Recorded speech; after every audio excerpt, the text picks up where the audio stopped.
Absolute maxima minima local maxima minima जो हम लोगों ने पिछले लेक्चर में पढ़ा था। Let us start doing exercise 6.5। अब एक्सरसाइज 6.5 का जो फर्स्ट क्वेश्चन है उसमें ये लिखा है find maximum and minimum value of the following if exist. अब यहाँ पे हम लोग को कुछ नहीं कहा कि हम लोगों ने एब्सोल्यूट मैक्सिमा मिनिमा या local maxima minima find out करना है। So it is our own choice कि हम लोगों ने किस मेथड से फाइंड आउट करना। But here we are not going to apply any of the absolute maxima minima method और local maxima minima method because here we will find out the maximum and minimum value with hit and trial method. fx is equals to 2x minus 1 whole square plus 3. 2x minus 1 whole square is always positive number. Therefore 2x minus 1 whole square plus 3 is greater than equals to 3. Adding 3 कर दिया दोनों side पे। इसका मतलब function is greater than equals to 3। इसका मतलब function की minimum value, क्योंकि फंक्शन हमेशा जो मर्जी वैल्यू ले जाए उसकी वैल्यू 3 से ज्यादा रहेगी। So minimum value of this function is 3 and maximum value इस फंक्शन की एग्जिस्ट नहीं करेगी, क्योंकि जैसे ही हम लोग x की value up two plus infinity या माइनस इन्फिनिटी पुट करते जाएंगे fx की वैल्यू इन्फिनिटी की तरफ जाती जाएगी। एज x ग्रेटर करते जाएंगे, बढ़ा लेते जाएंगे, fx की वैल्यू और भी ग्रेटर होती जाएगी। Therefore, as x approaches plus minus infinity, fx will approaches plus infinity क्योंकि ये whole square का मेथड है। Therefore, maximum value of this function does not exist. Similarly, अगर second part consider करते हैं fx is equal to 9x square plus 12x plus 2, जो ये 2 है इसको मैं plus 4 minus 2 लिख लेता हूँ क्योंकि I have to apply completing square method. So this will become 3x plus 2 whole square minus 2. अब again 3x plus 2 whole square जो है positive term है, so it will be considered as greater than equals to 0. So 3x plus 2 whole square minus 2 will be considered greater than equals to minus 2, subtracting 2 from both sides. इसका मतलब fx की value greater than equals to minus 2 आ जाएगी, यानी कि fx की value -2 या -2 से बड़ी रहेगी।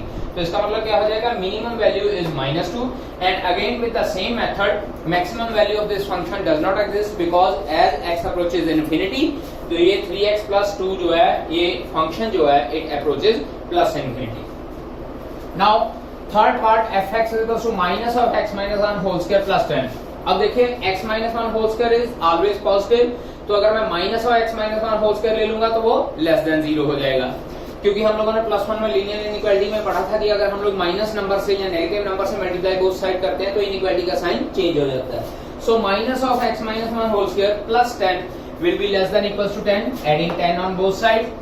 अब यहाँ पे फंक्शन की जो वैल्यू है वो 10 या 10 से छोटी है, इसका मतलब क्या है कि फंक्शन की मैक्सिमम वैल्यू 10 हो जाएगी और इसी तरह से minimum value of this function will not exist, क्योंकि जैसे ही यहाँ पे प्लस माइनस x पुट करेंगे तो हमारे पास x जो है प्लस माइनस इन्फिनिटी पुट करेंगे, fx की वैल्यू माइनस इन्फिनिटी की तरफ चली जाएगी।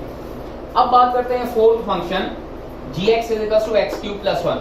अब अगर x की वैल्यू हम लोग इंक्रीज करते जाते हैं प्लस की साइड, तो gx की वैल्यू भी प्लस की साइड इंक्रीज होती जाएगी, और अगर x की वैल्यू माइनस की साइड इंक्रीज करते जाएंगे तो gx की वैल्यू भी माइनस की साइड इंक्रीज होती जाएगी। That is as x approaches infinity gx approaches plus infinity and as x approaches minus infinity gx will approaches minus infinity. Therefore, neither maximum value nor minimum value exists for this function. Now again, second question for this exercise, फिर से वही find maximum and minimum value of the functions if exist. X plus 2 modulus minus 1, x plus 2 modulus is always greater than equals to 0, x plus 2 modulus minus 1 is always greater than equals to minus 1। अब इसका मतलब क्या है कि minimum value इसकी -1 है, क्योंकि function की वैल्यू -1 या उससे बड़ी है या उसके बराबर है, and maximum value does not exist because अगर x की value plus minus infinity put करेंगे तो fx की वैल्यू इन्फिनिटी रहेगी। इसके बाद थर्ड क्वेश्चन की बात करते हैं sin 2x plus 5। We know that sin की वैल्यू जो है वो हमेशा -1 और 1 के बीच में लाई करती है। सो -1 plus 5 sin 2x plus 5 less than equals to 1 plus 5। Through out हमने 5 ऐड कर दिया। 4 less than equals to hx less than equals to 6। इसका मतलब hx belongs to closed interval 4 और 6। अब closed interval 4 और 6 है, इसका मतलब 4 और 6 इंक्लूडेड है, तो इसका मतलब minimum value of this function is 4 and maximum value of this function is 6।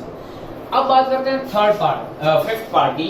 hx is equals to x plus 1, x belonging to open interval -1 to 1।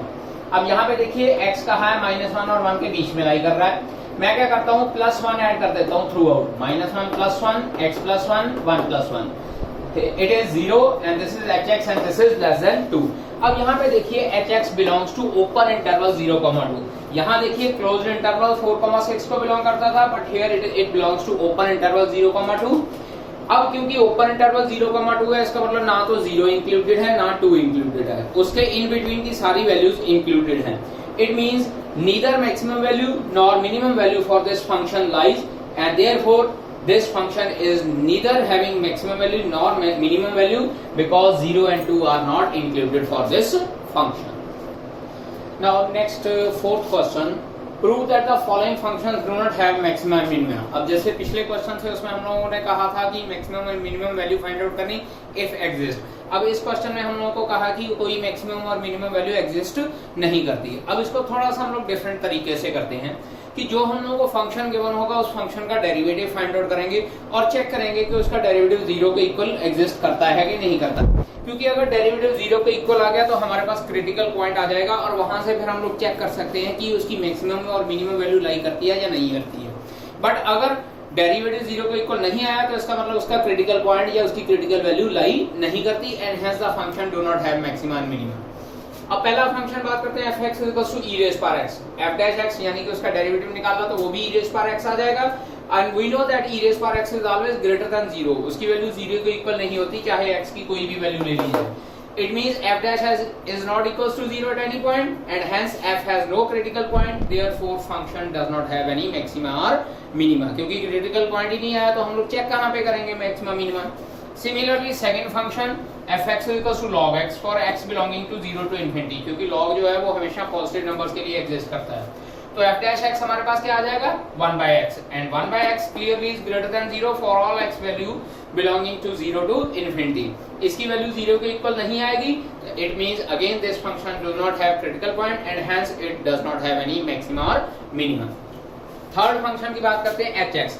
इसका डेरिवेटिव फाइंड आउट करते हैं, यह जाता है 3x² + 2x + 1.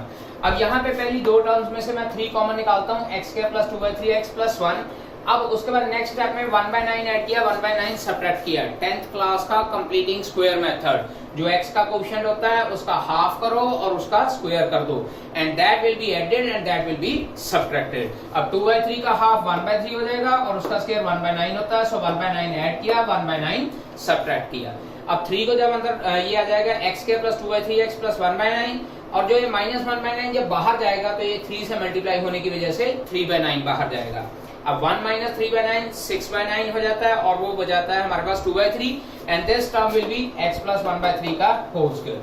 अब क्योंकि x + 1/3 whole square is always positive और इसकी वैल्यू हमेशा 2/3 या 2/3 से बड़ी होगी, it means again this function derivative is not equals to 0 and hence fhx does not have any maxima and minima because इसका क्रिटिकल पॉइंट भी फाइंड आउट नहीं किया जा सकता.